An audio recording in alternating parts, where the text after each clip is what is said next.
अखन जनकपुर धाम के सबसँ बेसी चर्चा के विषय आ कही तो विवादों के विषय बनल छै राम नारायण स्मृति भवन निर्माण कार्य। आई शुभारंभ कार्य शुरू कयल गेल छै।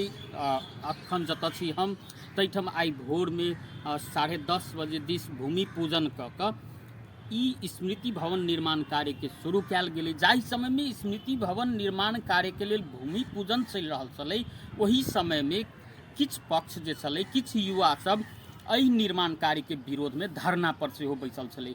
मुदा शांतिपूर्वक ई जे भूमि पूजन के कार्यक्रम संपन्न भेलै आ ओहि के बाद में किछ युवा सब नाराबाजी सेहो केलखिन। हुनकर सबके कथन छै जे गंगा सागर पोखरि के ऐतिहासिकता के मिटाबऽ जकाँ ई स्मृति भवन निर्माण कार्य शुरू कयल गेल छै आ राम नारायण मिश्र जे गांधीवादी नेता छथिन हुनकर नाम बेचऽ के काज मात्र कऽ रहल छै, नहीं तो ई गंगा सागर के ऐतिहासिकता मिटाबऽ के काज चलि रहल छै, हुनकर सबके आरोप छै। इम्हर रामनारायण स्मारक समिति के ई कथन छै जे ई लाल पुर्जा सहित के जमीन छै, अतऽ के नक्शो पास भऽ चुकल छै। एहिठाम हम लाल पुर्जा वाला जमीन पर काज भऽ रहल छै तऽ एहिमे विरोध करऽ के कोनो तुक नहीं रहल से कहल गेलै।